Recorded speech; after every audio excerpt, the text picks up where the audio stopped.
बिस्मिल्लाहिर्रहमानिर्रहीम। Dear students, lecture number 5 के साथ आपके सामने हाजिर खिदमत है। इससे पहले उम्मीद है कि आपने मेरे जो वीडियोस सीरीज़ से देखे होंगे। हमने लास्ट टाइम बात की थी आयोनाइजेशन एनर्जी की। तो आयोनाइजेशन एनर्जी मैंने आपको बताया था, थोड़ा सा मैं रिवीजन करके मैं आगे बढ़ूँगा। आयोनाइजेशन एनर्जी का मतलब ये है कि the amount of energy which is required to release an electron from its outer most shell.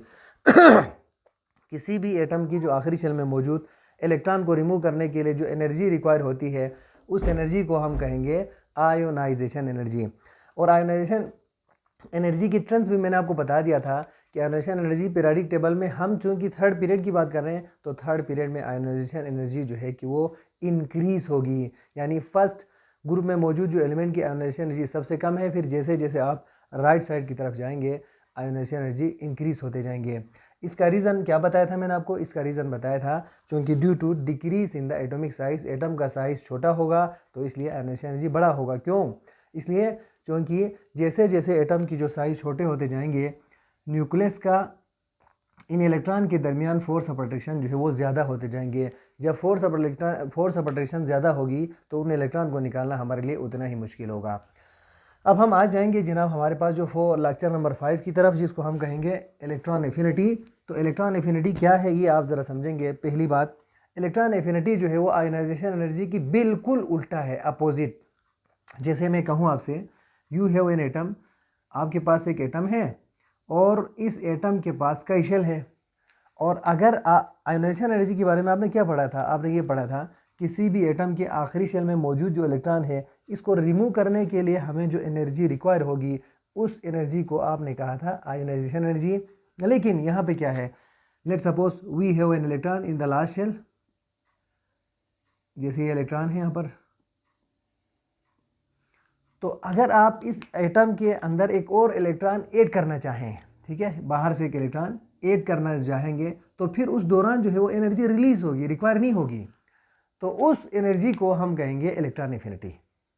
यानी आयोनाइजेशन एनर्जी का मतलब यह है कि इलेक्ट्रॉन को निकालने के लिए जो एनर्जी रिक्वायर होगी उसको तो आपने आयोनाइजेशन एनर्जी कहा। लेकिन इलेक्ट्रॉन एफिनिटी का मतलब क्या है? The amount of energy release, amount of energy release when an electron is added to the valence shell of an atom is known as electron affinity। तो आप कहेंगे इलेक्ट्रॉन एफिनिटी के बारे में दो बातें याद रखेंगे।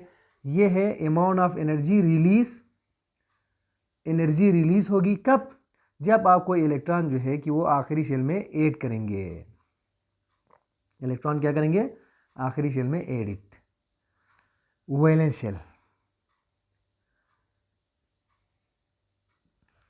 ठीक है। The amount of energy release when an electron is added to the valence shell of an atom is known as electron affinity.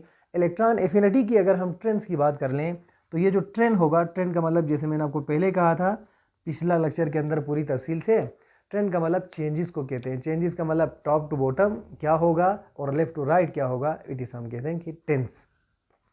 अब अगर हम थर्ड पीरियड की इलेक्ट्रॉन एफिनिटी की बात कर लें तो बहुत आसान है। इलेक्ट्रॉन एफिनिटी भी बिल्कुल हूबहू इसी तरह से होगा जिस तरह हमने आयोनाइजेशन एनर्जी की बात की थी। यानी लेफ्ट टू राइट जैसे जैसे हम बढ़ते जाएंगे, सोडियम से लेकर आगे आर्गन तक, इलेक्ट्रॉन एफिनिटी भी बढ़ते जाएंगे, इंक्रीज होगा इलेक्ट्रॉन एफिनिटी। क्योंकि साइज छोटा होने की वजह से इलेक्ट्रॉन दाखिल करना हमारे लिए बहुत मुश्किल होगा, ठीक है। तो ये हो गया हमारे पास जो इलेक्ट्रॉन एफिनिटी है। फिर इसके बाद आगे अगला जो टॉपिक है कि उसकी तरफ हम फौरन जाएंगे, वो है इलेक्ट्रोनेगेटिविटी। अगला टॉपिक हमारे पास क्या है? इलेक्ट्रोनेगेटिविटी।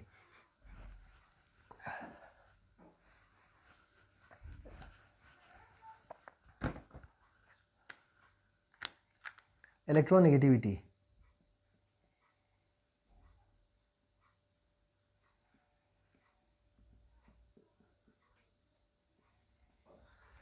इलेक्ट्रोनेगेटिविटी भी बहुत आसान है। इलेक्ट्रोनेगेटिविटी का मतलब ये है कि power of gain of electron. अब उसका शॉर्टकट ये कह सकते हैं आप, ठीक है, power of gain of electron.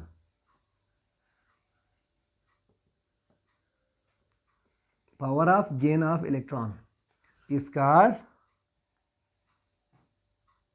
Electronegativity. Electronegativity. आप देखें कि ये तो सिंपल शॉर्टकट है जिसका आपने कंसेप्ट याद रखना है। पावर किसी भी एलिमेंट की इलेक्ट्रॉन्स को अपनी तरफ खींचने की जो सलाहियत है उस सलाहियत को हम कहेंगे इलेक्ट्रोनेगेटिविटी। लेकिन अगर आप इसको इस अंदाज में भी बता सकते हैं, the ability of an atom to attract share pair of electron towards itself is known as electronegativity. Electronegativity के बारे में चंद एक बात याद रखेंगे जो कि आपके लिए मुफीद साबित होगा। इलेक्ट्रोनेगेटिविटी पूरे पीरियोडिक टेबल में 118 एलिमेंट जो मौजूद है उन एलिमेंट में से सबसे हाईएस्ट इलेक्ट्रोनेगेटिव एलिमेंट है वो फ्लोरीन है। फ्लोरीन एफ की इलेक्ट्रोनेगेटिविटी हाईएस्ट है, ठीक है, और उसकी जो वैल्यू है कि 4.0, यानी इससे ज़्यादा किसी की इलेक्ट्रोनेगेटिविटी नहीं है। तो इसका मतलब आपको पता चला कि fluorine has ability to gain electron from all elements.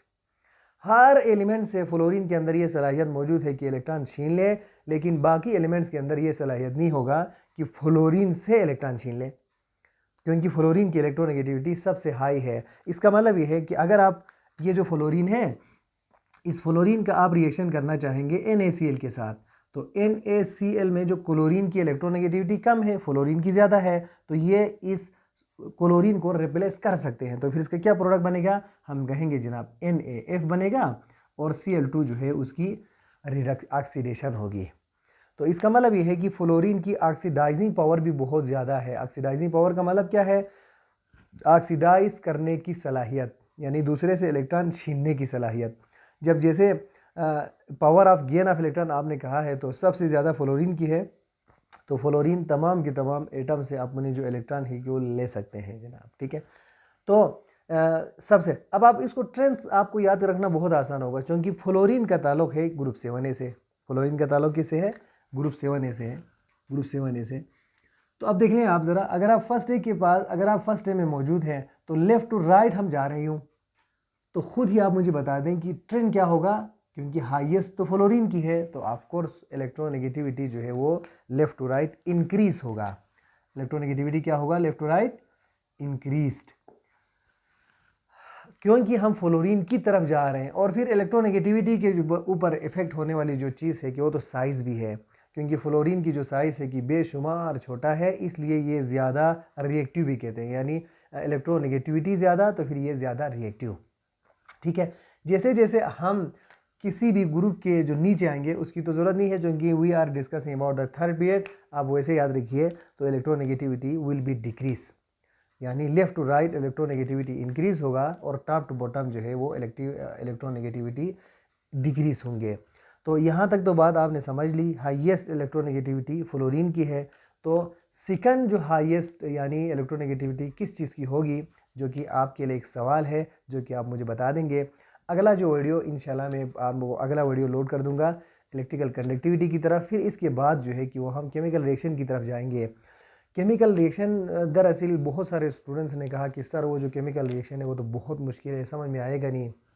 आप लोग लेक्चर नंबर 6 ज़रूर देखते रहिए, और लेक्चर नंबर 6 के अंदर मैं आपको ऐसा ट्रिप बता दूंगा जो आपकी जो मुश्किल है, आपकी जो तमाम परेशानी है कि वो इंशाल्लाह 10 मिनट के अंदर दूर कर देगा।